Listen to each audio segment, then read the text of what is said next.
Olá, bem-vindo ao canal Livro Aberto. Hoje daremos continuidade aos comentários das lições bíblicas da editora Betel, referente ao primeiro semestre de 2025, falando sobre a lição de número 2, cujo título é Em Permanente Vigilância, o chamado à santidade e à preparação. O texto bíblico base desta lição está no livro de Apocalipse, capítulo 2, versículos de 1 ao 5. E o meu objetivo ao fazer esse comentário é destacar alguns aspectos relevantes relacionados à vigilância, santidade, renovação e nosso crescimento espiritual.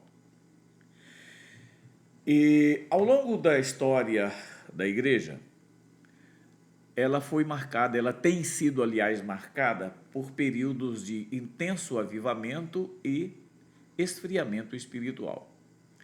Isso é decorrente de diversos fatores sociais, teológicos, enfim, onde a igreja está inserida na propagação e na proclamação da palavra de Deus. E você pode perceber estas variações desde a igreja apostólica, a igreja do primeiro, segundo e terceiro século, que comumente nós chamamos de igreja primitiva. Desde esse período, algumas igrejas já enfrentavam problemas. Por exemplo, se você pega as 7 cartas que foram enviadas às igrejas no livro de Apocalipse, igrejas da Ásia Menor, todas elas você tem algum tipo de informação a respeito da conduta. Das 7, 5 recebem diretamente repreensões por sua conduta inadequada, por suas atitudes impróprias. Além do mais, você pode perceber o seguinte, que todas as epístolas eclesiásticas enviadas por Paulo, elas tiveram como propósito principal corrigir falhas que estavam acontecendo naquelas igrejas. Isto é importante para que a gente perceba que a igreja sempre passou por esse tipo de problema. Às vezes nós somos meio que tentados, olhando para a igreja hoje e olhando para a Bíblia, de imaginar que as igrejas no período inicial, elas não tiveram problemas, eram igrejas perfeitas. E é um ledo engano você achar que a igreja, em alguma fase, ela teve condições de ser perfeita no modelo que nós chamamos de perfeição. Por que ela nunca teve essa possibilidade, essa opção de atuação e de ação? Porque o inimigo ele sempre esteve procurando, ao longo da história, prejudicar a igreja. Ele faz de tudo para afastar a igreja do centro da vontade de Deus. E o esfriamento espiritual em muitas igrejas e em muitas etapas da igreja tem sido consequência exatamente desse comportamento que é aplicado em cima dela. Nessa lição, eu gostaria de destacar principalmente a necessidade de vigilância constante, santidade e preparação espiritual, enfatizando principalmente a questão do autoexame, que é algo que nós temos meio que esquecido ao longo da nossa caminhada na vida espiritual. Além do mais, a oração e a dependência do Espírito Santo são essenciais para o nosso crescimento espiritual. Eu gostaria de fazer apenas uma citação bem superficial de alguns problemas ou de algumas admoestações que foram feitas em cima das igrejas do livro de Apocalipse, porque elas são basicamente o retrato da igreja daquela época. Se você pega a igreja de Éfeso até a igreja de Laodiceia, você vai encontrar exatamente como se comportava a igreja naquela região e naquele período. É óbvio que a gente está fazendo um recorte de um local determinado, que era, no caso, a Ásia Menor. Certamente, naquele período, a Ásia Menor era onde se concentrava as igrejas que mais trabalhavam, que mais atuavam na propagação do evangelho, principalmente. E até porque o apóstolo Paulo e os seus auxiliares diretos naquela época se dedicaram mais tempo a essas igrejas. A igreja de Éfeso, por exemplo, foi uma igreja onde Paulo esteve por algum tempo ajudando. Provavelmente ele não tenha pastoreado essa igreja, mas ele influenciou em muito essa igreja por conta da sua permanência ali. Por outro lado, ele colocou ali para dirigir segundo a tradição, tá, irmãos? A gente nunca pode dar informações precisas, com toda a segurança, 100% certas, de que alguns episódios ocorreram. Mas a tradição mantém como certa a posição de Timóteo naquela igreja pastoreando. Inclusive, segundo essa mesma tradição, as duas cartas que Paulo enviou a Timóteo foi na época que ele pastoreava a igreja em Éfeso. Então, veja, das 7 igrejas do livro de Apocalipse, 5 trazem problemas. A primeira delas, talvez por ser uma das igrejas maiores daquela região, talvez a mais influente na região, onde hoje é a Turquia, ela foi elogiada por conta da perseverança daquela igreja, por conta do seu trabalho diligente, mas ela foi admoestada por um pequeno problema que ela praticava, que ela tinha se esquecido do primeiro amor. O que seria esse primeiro amor vai depender muito da interpretação que a gente faz, mas com certeza estava havendo provavelmente um certo descaso, um certo desleixo com o zelo espiritual da igreja. Alguns irmãos provavelmente havia parado de assistir com mais empenho a membresia daquela igreja, de ajudar, enfim. Ela é acusada de ter abandonado o primeiro amor. E isso é algo que nós precisamos refletir a respeito. Então, o que a gente percebe? Que embora fosse uma igreja trabalhadora, perseverante, firme contra os falsos mestres, faltava o fervor inicial do amor a Deus e, claro, do amor entre os próprios irmãos. Então, parando por aqui, falando sobre a igreja de Éfeso, que foi citada no livro de Apocalipse, ela tinha um grave problema. E note, nós estamos falando aqui de um texto que foi produzido ainda no 1º século, porque segundo a tradição também, porque não há dados que comprovem essas informações, o livro de Apocalipse foi escrito na última década do 1º século. Portanto, a igreja estava muito recente, ela não tinha ainda nem 50 anos de existência e ela já estava passando por esses problemas todos. A igreja seguinte que recebe a demonstração é a igreja de Pérgamo. Pérgamo também era uma cidade importante. Aliás, as 7 igrejas do livro de Apocalipse, elas estão aqui exatamente porque eram igrejas importantes. Senão, não havia nem sido encaminhada aquelas cartas que foram para elas. E a advertência que ela recebe é o seguinte: vocês têm aí os que seguem a doutrina de Balaão, que ensinava Balaque a lançar tropeços diante dos filhos de Israel. Tem também aqueles que aceitam a doutrina e que seguem a doutrina dos nicolaítas. Veja, tanto Balaão quanto Nicolau foram 2 pessoas que influenciaram muito na igreja primitiva. No caso aqui, eles estão sendo advertidos porque aquele mesmo problema de Balaão no deserto, que provocou o povo a pecar e se afastar da presença de Deus, estava acontecendo na igreja de Pérgamo. Além disso, havia naquela igreja a adoção, a prática do que era chamado de doutrina nicolaíta. Os nicolaítas provavelmente são descendentes dos ensinos e eram seguidores dos ensinos de Nicolau, aquele que foi eleito um dos diáconos em Atos capítulo 6.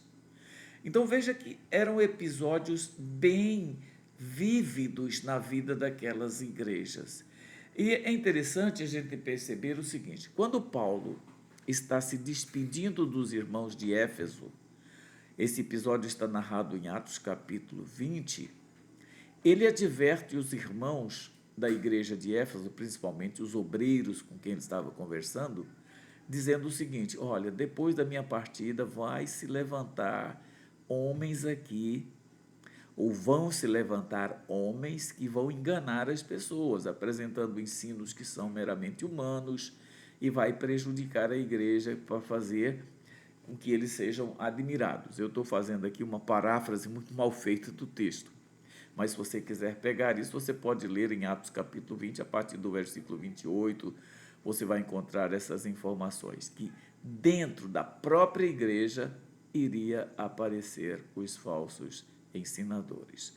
Coisa que foi muito comum. Aliás, muito do que hoje nós temos como doutrinas básicas do cristianismo foram adquiridas ou foram estruturadas nesse período da igreja, em diversos concílios, em diversas reuniões que tiveram, e foram ali, nessas reuniões, que foram tratados esses assuntos. Olha só, a igreja de Pérgamo, ela tolerava práticas imorais e doutrinas falsas.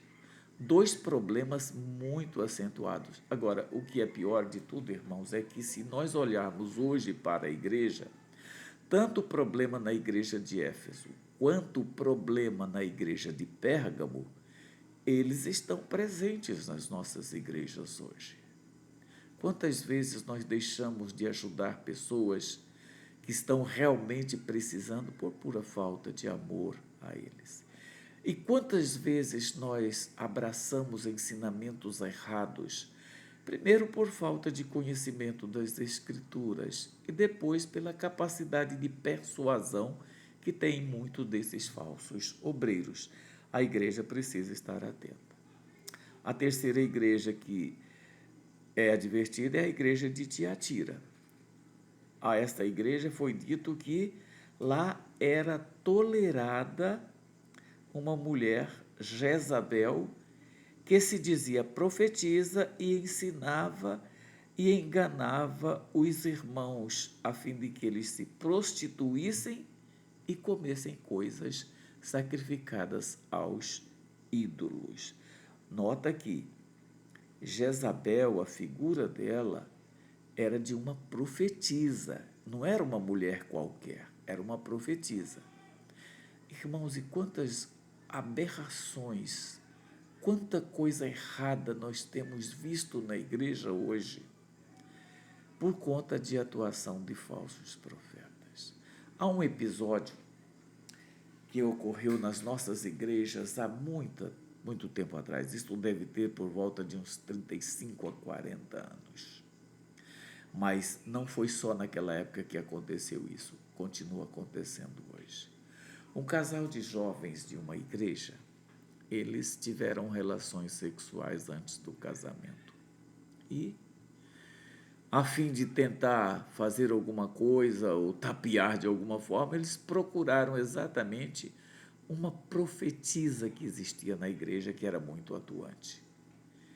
E, eu diria descaradamente, aquela mulher disse para aquele casal de jovens que Deus tinha permitido que eles fizessem aquilo a fim de que eles pudessem se casar mais depressa. Felizmente, o pastor daqueles dois jovens, e que era também o pastor dessa profetisa, chamou a atenção dos três e eles foram afastados da comunhão da igreja naquela época. Mas hoje esse tipo de coisa continua acontecendo. E nós estamos simplesmente fazendo vistas grossas a isso. Então, olha aqui, apesar do amor, da fé, do serviço, da perseverança que existia na igreja, ela permitia que uma líder, uma falsa profetisa, influenciasse a igreja e levasse a igreja a cometer práticas de imoralidade e de idolatria, o que é profundamente lamentável. A outra igreja a ser advertida é a quarta igreja, é a igreja de Sardes. A advertência contra ela diz o seguinte: você tem nome de que vive, mas você está morto. E ainda diz o seguinte: olha, eu não achei as suas obras perfeitas diante de Deus. Irmãos, essa situação, esse marasmo que vivia a igreja de Sardes, a ponto de acharem que era uma igreja atuante, uma igreja dinâmica, mas estava morta, e era uma igreja que fazia as coisas, mas não eram coisas perfeitas diante de Deus, tem sido recorrente nas nossas igrejas hoje.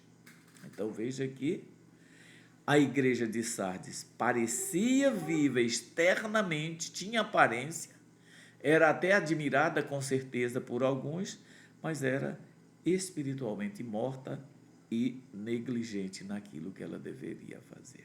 Por fim, nós temos a igreja de Laodiceia, que é talvez das 5 igrejas repreendidas no livro de Apocalipse, aquela que sofreu mais dura repreensão. Porque era uma igreja muito vaidosa, uma igreja ensimesmada, uma igreja que se achava competente para fazer tudo, era uma igreja que se considerava a melhor igreja, a ponto de dizer, eu não tenho falta de nada. Então, com certeza, ali naquela igreja havia manifestação dos dons espirituais, era uma igreja que tinha recursos financeiros, era uma igreja que fazia parte de uma comunidade em que era bastante avançado o conhecimento científico e tecnológico, porque ali havia laboratórios, havia fábricas, havia uma indústria muito avançada naquela região. E o que vai acontecer? Essa igreja vai ser advertida severamente. Eu só queria abrir um parênteses aqui para uma explicação. Essas igrejas do livro de Apocalipse, as 7 igrejas, começando em Éfeso e terminando em Laodiceia, os dispensacionalistas, que é uma doutrina adotada principalmente entre as igrejas pentecostais, consideram que cada igreja dessa representa uma etapa da igreja. Por exemplo, a igreja de Éfeso foi a igreja do primeiro século, foi a igreja apostólica e que se encerra logo após a morte dos primeiros apóstolos. E a igreja de Laodiceia é considerada pelos dispensacionalistas como um tipo da igreja de hoje. E que tudo o que está na igreja de Laodiceia está acontecendo nas igrejas hoje. Pessoalmente, eu discordo do dispensacionalismo. Eu não acho que ela seja uma doutrina com bases bíblicas sólidas, mas, enfim, essa doutrina está presente na igreja e muita gente ensina isso. Eu não vou entrar em debate aqui se está certo ou se está errado.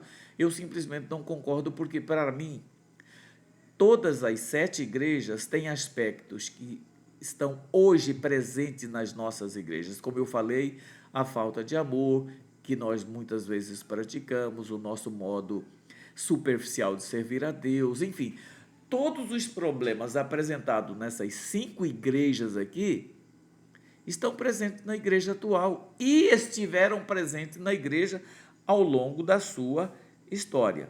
Então veja que a igreja de Laodiceia, ela é o tipo da igreja de hoje. Pessoalmente eu não concordo. Eu acho que todas as igrejas, elas têm características que se adaptam à igreja atual.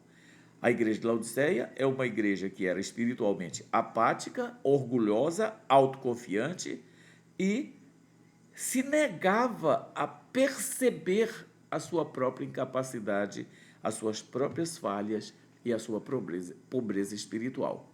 Isso é grave. É algo que nós precisamos refletir para saber se nas nossas igrejas isso também não está acontecendo. Bom, o resultado de todas essas falhas que nós percebemos nas igrejas do Apocalipse, e você pode considerar que todas as igrejas daquela época tinham problema, porque lembra que eu falei que, aqui no início que todas as epístolas eclesiásticas de Paulo foram endereçadas desde a Epístola aos Romanos até a última delas, que, se não me engano, é a segunda Epístola aos Tessalonicenses, elas foram encaminhadas exatamente para corrigir problemas. E esses problemas, eles fizeram que ao longo da história fossem surgindo grupos dentro dela que tentaram, de alguma forma, conduzi-la de volta aos trilhos. E eu quero apenas citar aqui alguns desses movimentos.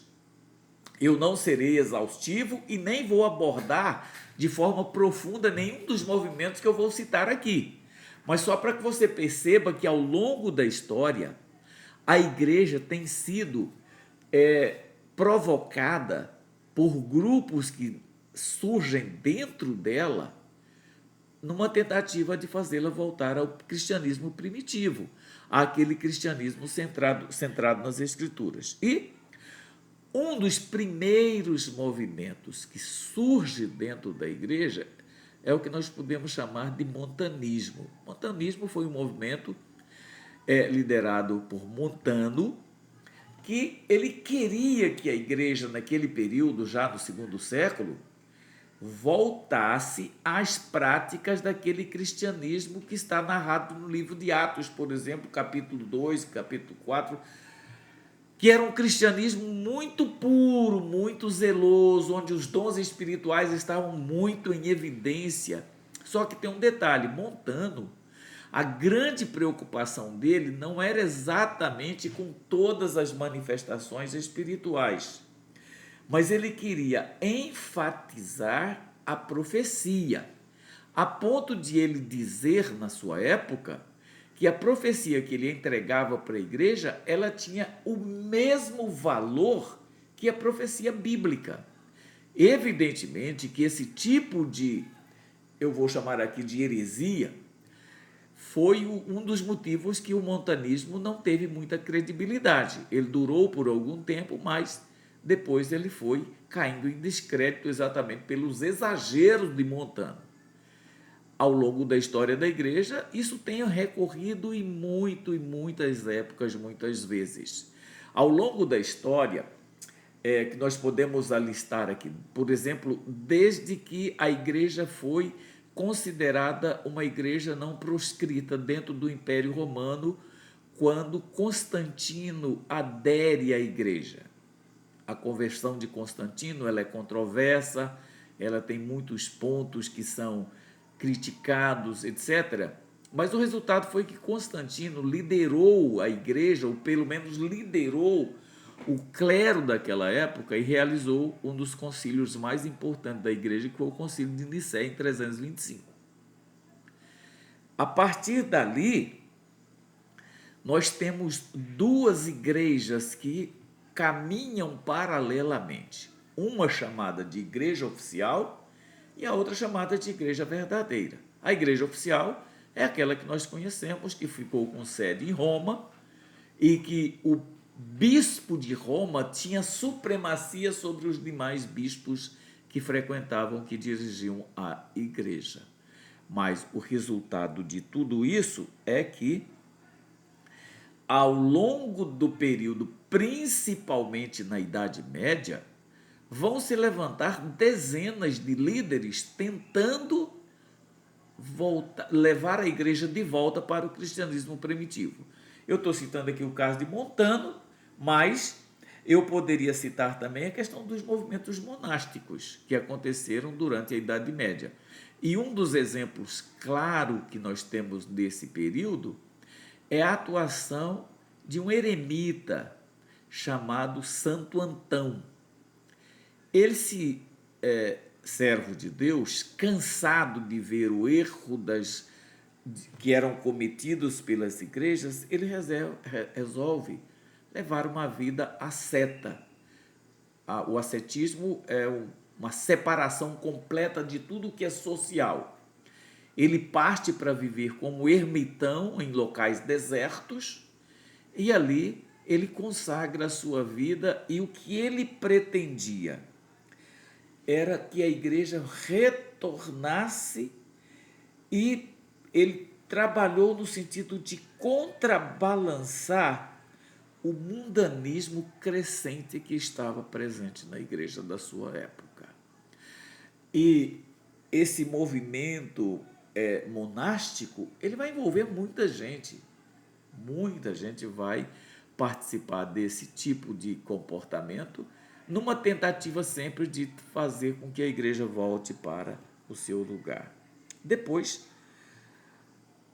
tem também o movimento de Pedro Valdo. Os valdenses, eles pretenderam que o evangelho voltasse a ser pregado numa linguagem que fosse acessível e o retorno de todas aquelas práticas do cristianismo primitivo. No que pese temos absoluta certeza de que o cristianismo primitivo, como narrado nos primeiros capítulos de Atos dos Apóstolos, ele nunca mais voltou. Ele foi aquele ali, o marco inicial, onde a igreja permanecia unida, a igreja celebrava tudo em conjunto, até os bens materiais que aquela igreja tinha, ou que os membros daquela igreja tinham, eles eram utilizados de forma comum. As pessoas contribuíam e ajudavam, enfim. E Pedro Valdo, ele tenta fazer isso porque ele considera que o clero, naquele momento, estava completamente comprometido e afastado da presença de Deus. Então ele tenta fazer com que a pregação do evangelho, a prática cristã, seja estabelecida. Depois de Pedro Valdo, eu vou dar aqui um salto bem grande, que Pedro Valdo, ele foi no século XII, mais ou menos. A atuação dele não podemos situar exatamente com muita precisão, mas foi no século XII. Agora, na mesma época de Pedro Valdo, tem também um movimento chamado de catarismo. O catarismo vem de um grupo chamado de cátaros. Era um grupo que queria, porque queria que a igreja voltasse a ser aquela igreja austera, aquela igreja atuante, aquela igreja dinâmica, com doutrinas muito rigorosas e trabalhasse assim. Agora, só que o movimento catarista, ele desenvolveu uma heresia. E que heresia foi essa que acabou prejudicando o movimento? Era o dualismo. Sem querer entrar em detalhes do dualismo aqui, no comentário que eu estou fazendo, o dualismo basicamente era o seguinte: para esse movimento havia dois deuses. Um que era o Deus do bem, que criou as coisas espirituais e tudo perfeito. O outro era o Deus do mal, que fez as coisas que estavam acontecendo todas erradas. Evidentemente que isso é uma heresia muito grande e isso trouxe um problema de descrédito para esse pessoal. Agora, olha só.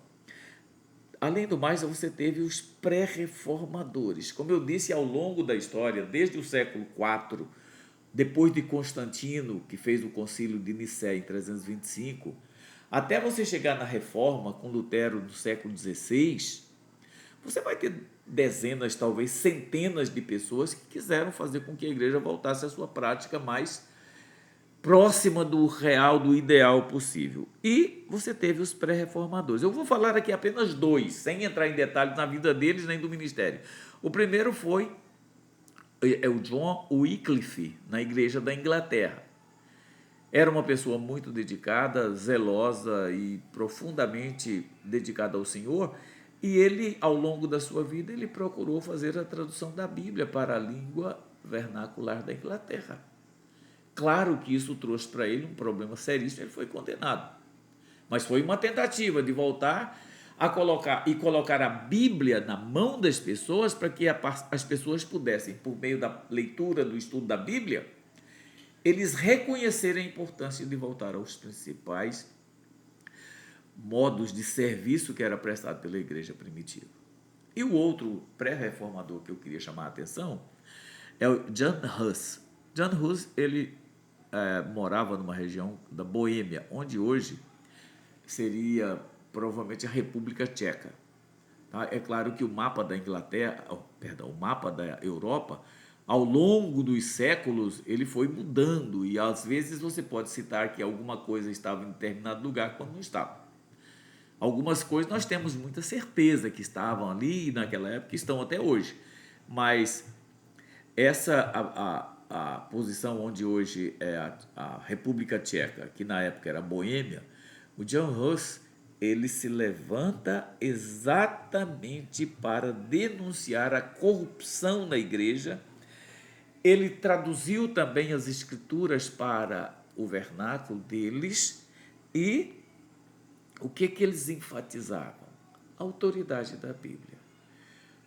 Acima de tudo, porque a igreja oficial, que hoje nós chamamos de Igreja Católica Apostólica Romana, ela não cria só na Bíblia. Ela tinha as suas tradições, ela tinha as decisões do clero, que eram comparadas às decisões, às orientações que estão na Bíblia. Aliás, até hoje, a Igreja Católica ainda mantém esse mesmo comportamento. Mas eu não vou entrar em detalhes nisso aqui agora.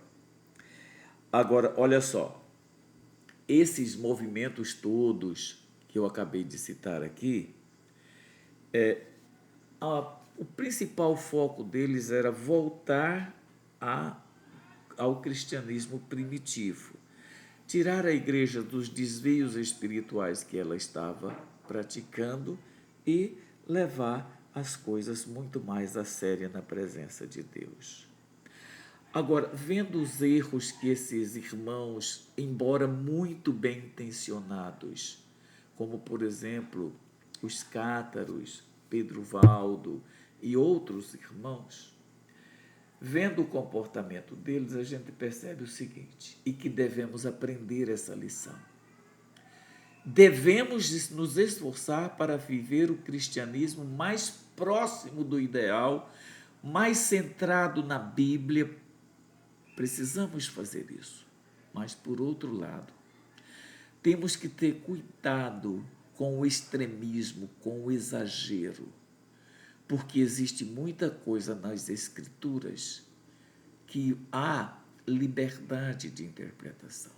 E a gente precisa ter cuidado com isso, para evitar, como dizem, jogar o bebê fora junto com a água da banheira.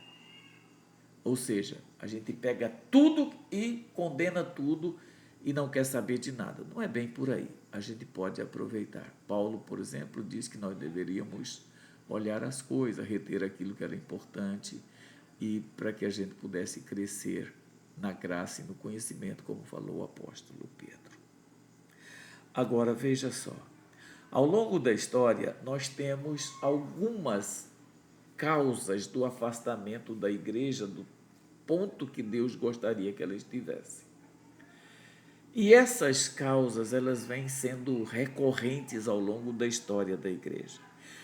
Eu não vou me aprofundar muito nisso aqui, até porque nós vamos discutir outras lições mais na frente, mas primeiro veja bem, a influência de filosofias e culturas pagãs. Amados, a igreja nasceu e desenvolveu inicialmente sob o signo do helenismo. O que era o helenismo? Era a imposição que a cultura grega fazia sobre as demais culturas com quem ela se tinha contato. A gente sabe que os romanos conquistaram os gregos no primeiro século antes de Cristo. Mas os romanos conquistaram belicamente. Eles como que dominaram os gregos no sentido de tirar deles a liberdade, a autonomia. Mas uma coisa restou, que a cultura grega, a filosofia grega, ela se impôs ao latinismo ou à cultura romana. Essa cultura helenista, ela tinha muito de coisas mundanas. Se você pega, por exemplo, influência platônica, você percebe que a igreja vai sofrer muito com isso. Doutrinas como, por exemplo, o agnosticismo, tudo tem origem aí nessa questão helenista. Eu, como disse, não vou descer a detalhes, mas a influência da filosofia das culturas pagãs. Um outro aspecto também que acabou ao longo da história prejudicando a igreja foi o formalismo e a institucionalização. Eu fiz um estudo há alguns anos, a partir de 2015 até 2020, eu fiz um estudo sobre o comportamento da igreja ao longo da história e principalmente das igrejas pentecostais e neopentecostais no Brasil. E naquela época que eu estava fazendo o trabalho, eu fiz levantamentos que me deram segurança em dizer que, naquele período, nós tínhamos no Brasil cerca de 13 a 14 milhões de evangélicos chamados de desigrejados. Ou seja, eles não estavam institucionalizados. Por quê? Porque para eles as instituições religiosas eram um erro, porque elas jamais atendiam ao que está nas Escrituras. Fosse pelos motivos que fossem, ela não estava. Era lideranças erradas, era pastorados errados, era condutas erradas das pessoas. Enfim, desde a liturgia até a administração financeira dessas igrejas é condenada ou são condenadas pelas pessoas que se afastaram. Muitas dessas pessoas que se afastaram da igreja e formaram o grupo dos desigrejados eram pessoas muito dedicadas, muito zelosas. Quando as igrejas de hoje, as igrejas falam sobre os desigrejados, os tratam como hereges, como insubmissos, como desobedientes, como quem não queria de forma alguma ser liderado por ninguém. Isso é verdade, mas só até certo ponto.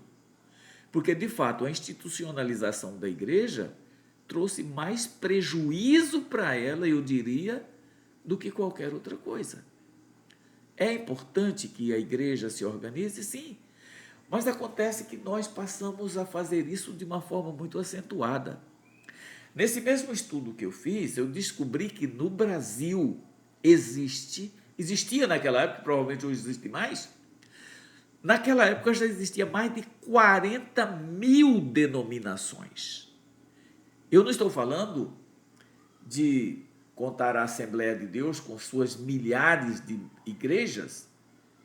Assim não, a Assembleia de Deus, a Batista, a Presbiteriana, a Universal, etc, etc, etc, formavam naquele grupo que eu estava estudando, há quase 10 anos atrás, mais de 40 mil igrejas. Veja onde nós chegamos. A igreja, durante os seus primeiros 16 séculos, no que pese muitas divergências doutrinárias, etc. e tal, mas havia somente 3 grupos grandes. Quais eram esses grupos? A Igreja Católica Apostólica Romana, que se vangloriava de ser a maior. Depois, a divisão da igreja, quando formou a Igreja Ortodoxa, com sede onde hoje é a Turquia, e a Igreja de Roma.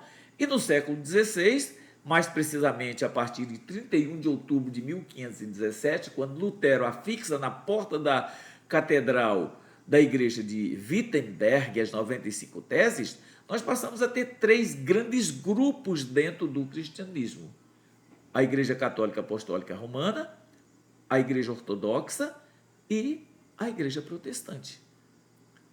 Só que hoje, só dentro dos protestantes, nós temos mais de 40 mil igrejas e cada uma delas se diz dona da verdade. O resultado de tudo isso é que a igreja, ao longo da sua história, ela enfrentou dificuldades, enfrentou problemas, enfrentou muita coisa. Mas o que nós precisamos aprender com essa igreja nesse período?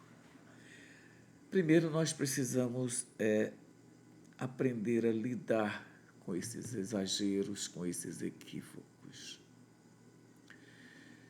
Há uma frase, eu agora não me lembro quem é o autor dela, mas com relação à nossa conduta dentro da igreja hoje, nós deveríamos nos comportar da seguinte maneira: aquilo que as Escrituras dizem claramente, nós precisamos ser unânimes. Não importa se fazemos parte de um ou de outro grupo dentro do cristianismo. Aquilo que as Escrituras falam não se discute. Aquilo que as Escrituras apontam claramente. Agora, aquilo que as Escrituras deixam margem para a gente discutir, nós temos que ter liberdade para discutir isso com serenidade, com maturidade, a ponto de não causarmos escândalos. Agora, não importa se é naquilo que devemos ser unânimes ou daquilo que nós devemos agir com liberdade. Em todas as nossas discussões nestas áreas, precisamos agir com amor. É esse o nosso problema e é isso que nós precisamos fazer. Agora, quais são as lições que nós aprendemos para a nossa prática hoje? Primeiro, o discernimento é essencial para evitar distorções doutrinárias e práticas equivocadas nas nossas igrejas. Nós temos que ter muita serenidade, muita maturidade. Eu acho que as nossas igrejas hoje erram e erram de forma grosseira ao não olhar para as Escrituras. Por exemplo, Paulo escrevendo aos Efésios, no capítulo 4, a partir do versículo 11, ele diz que Deus concedeu uns para apóstolos, outros para profetas, outros para evangelistas, outros para pastores e outros para doutores. Por que Deus dá esses dons à igreja? Nas Escrituras dizem que esses dons foram dados à igreja para que ela fosse aperfeiçoada, até que todos os membros dela chegassem à maturidade, à medida da estatura completa de Cristo.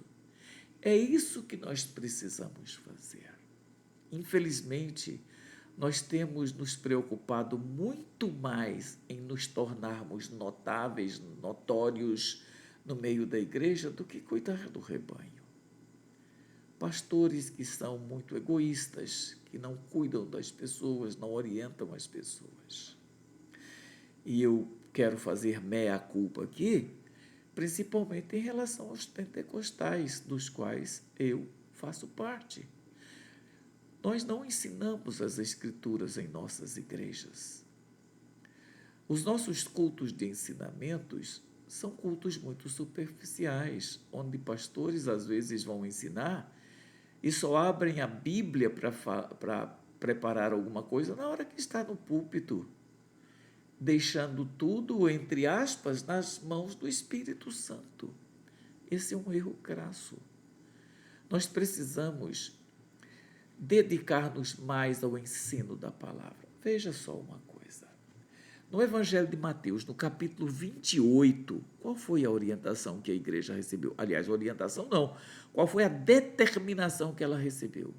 Ide por todo mundo, pregai o Evangelho a toda criatura, ensinando-os a guardar, batizando-os e conduzindo eles na direção da maturidade. Essa foi a ordem dada por Jesus à igreja.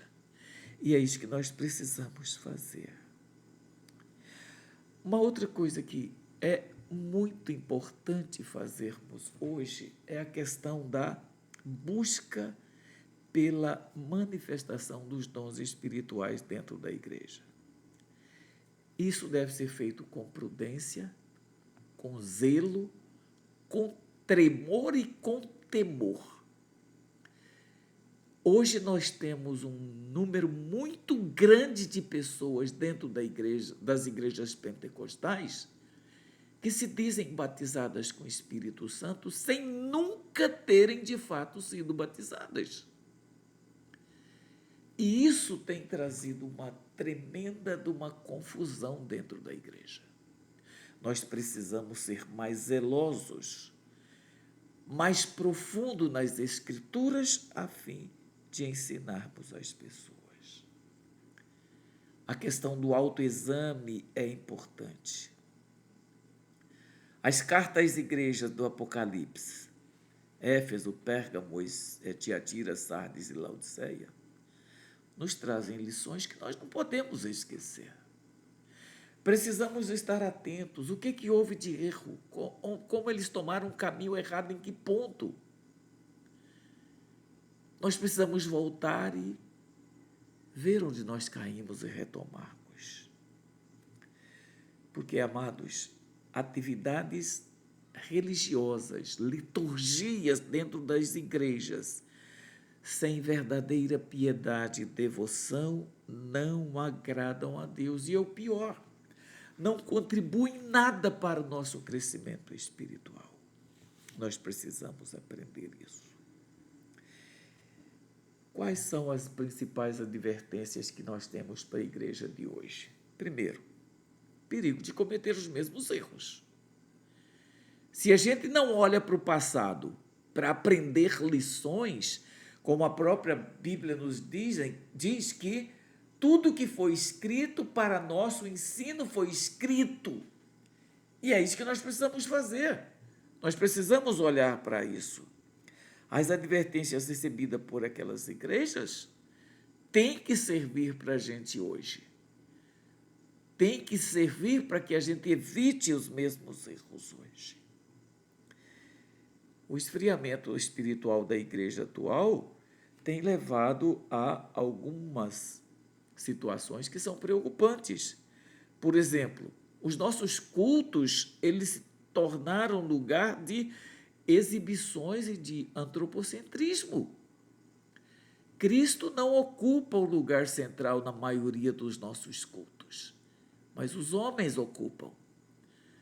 Nos tornamos idólatras, um dos pecados mais duramente condenados nas Escrituras. E hoje nós estamos praticando isso abertamente. Eu não estou dizendo que os evangélicos têm imagens e dentro de casa, têm ídolos dentro de casa que eles adoram, não é isso. Mas nós idolatramos pessoas, nós idolatramos cantores, pastores, certos líderes, a ponto de as igrejas se transformarem em casa de espetáculos para que essas pessoas se exibam. E o que é pior ainda, é que é um preço alto financeiramente.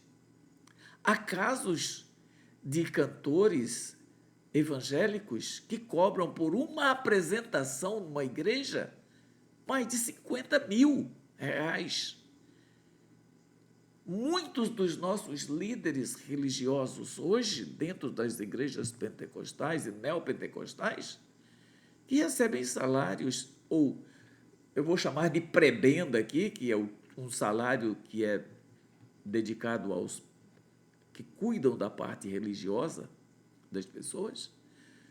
Há muitos pastores, líderes de igrejas que recebem hoje salários em mais de 100 mil reais. Irmãos, isso está errado. Isso está afundando a igreja. Porque quem tem esse tipo de conduta transformou a igreja numa empresa. Transformou a igreja numa instituição com fins lucrativos, infelizmente. Isso é absolutamente perigoso. A igreja precisa fazer uma autoavaliação.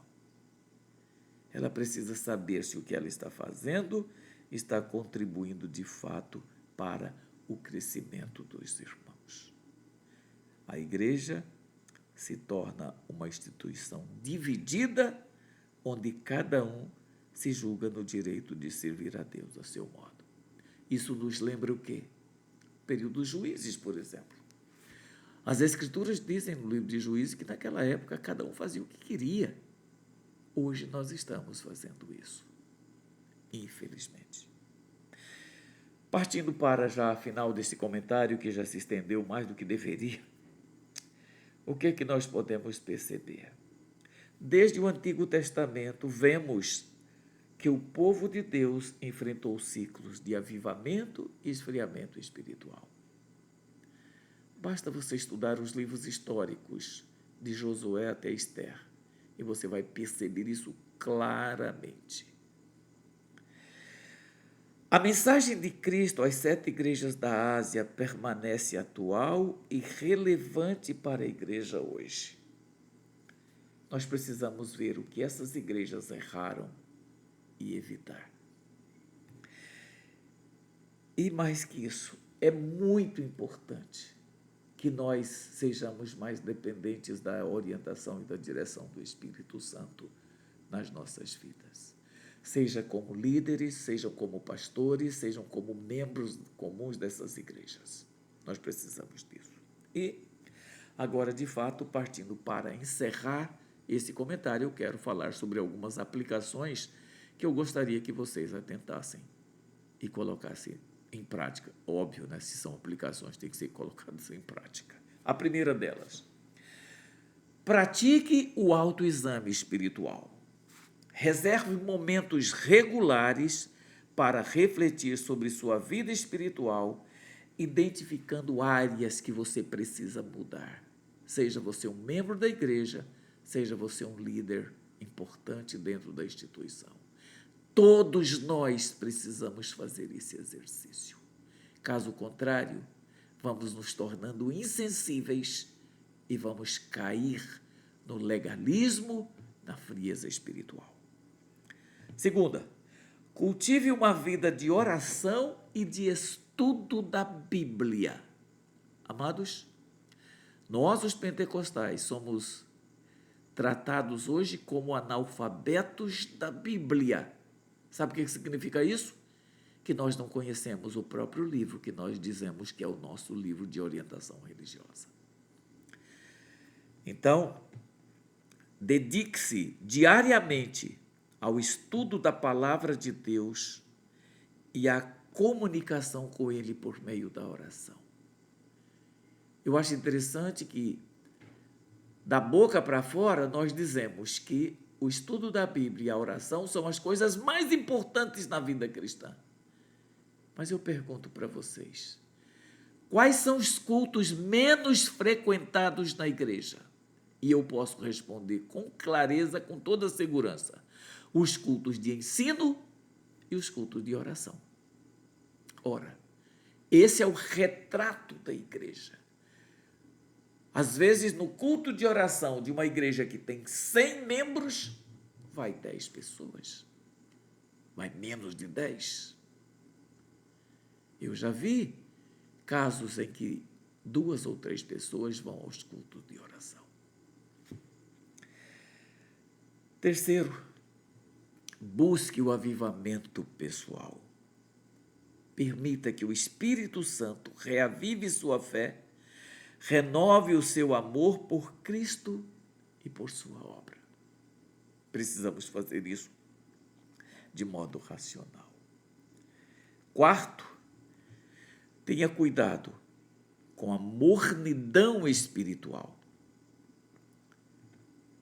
A igreja foi advertida porque ela estava morna. E a Bíblia diz que ela estava a ponto de ser vomitada para fora, jogada fora, por falta de consistência na vida espiritual. Identifique sinais de enfraquecimento espiritual e tome medidas para restaurar esse fervor que você precisa. E, finalmente, quinta, promova a unidade e o discernimento na igreja. Faça isso. Que o Senhor te abençoe e te dê capacidade de superar as suas fraquezas e que, no estudo desse trimestre na Escola Bíblica Dominical, nós possamos mudar a nossa conduta diante de Deus.